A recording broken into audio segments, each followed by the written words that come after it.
Hi, everybody. Lincoln here, Friendly Neighborhood ITRT.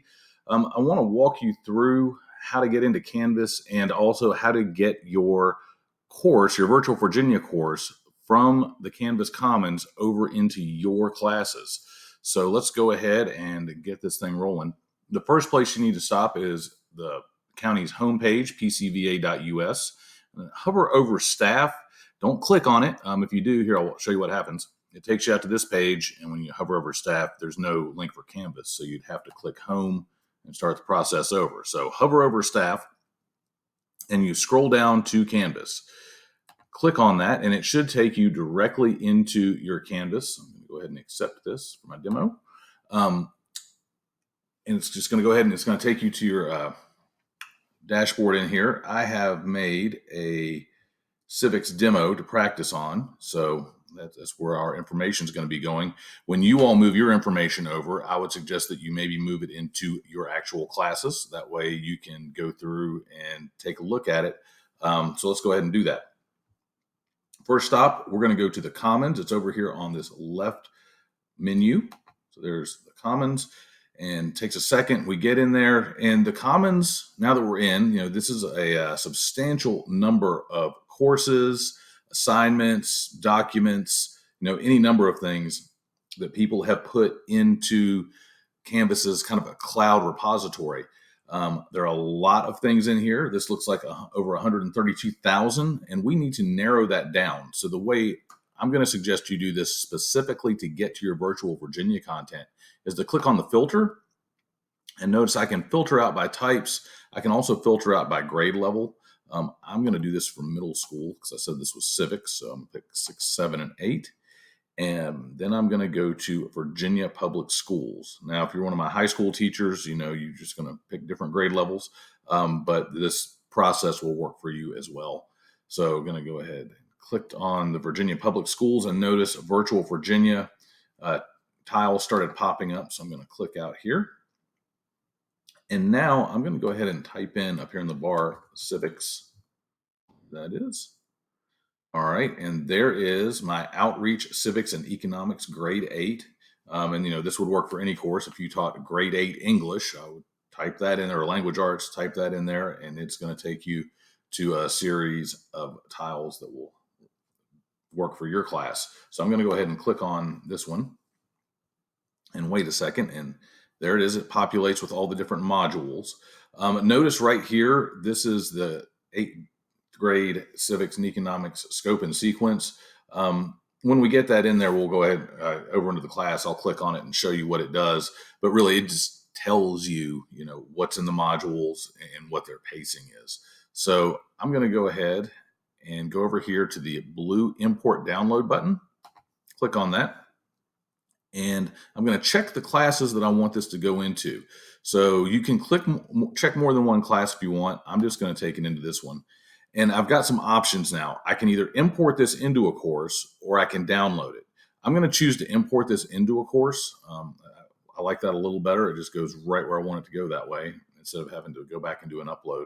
So I'm going to click import course, and I have the green banner that I have successfully started the import. Woohoo. So I'm going to go back over to the left menu, and I'm going to go to the dashboard. And I'm going to scroll on down to my civics demo course. When I click on that, I get this ribbon up here that says, hey, you've got things being imported. And I'm going to click on the status. And notice this is an empty shell. So I'm going to go ahead and click on my import status. And right down here, it says this is running, and this spot right here is a small line. You can barely see it. It's going to turn into a big line here in a second. My advice here is to be patient. There are a lot of files that are in these courses, and it can take up to 20 minutes. So just know that you may want to walk away, have dinner, come back, and then it should be there. So I'm going to pause this video while this runs through its process. And then as soon as it's ready to go, I'll be back. So let's go ahead and pause this. And we are back. Notice my line has gone away. It says completed. And it also says I have 10 issues over here. So let's click on those real quick. So it looks like I'm missing some links for a quiz description and also some wiki pages. I really wouldn't worry about these. These tend to be old links that the person who originally wrote the course used to communicate with their students. Probably wouldn't want that anyway. I've also seen some imports where it talks about announcement links being broken. Once again, those would be announcements that the original teacher of this course sent out to their classes. Probably not anything that you would want. It would probably be very outdated at this point too. So now that I know that's all in there, I have a complete import. I'm going to go and click on home. And note, remember, it was an empty shell when we started to import. So I'm going to click on home now. And let's see what we've got. So I have the banner that's popped up. And if I were to click on edit, this is giving me a template where I can put all of my information and a little bit about the course. So there's really no sense in reinventing the wheel. It's all here for you. And let's go ahead and click on modules. We'll scroll down through here.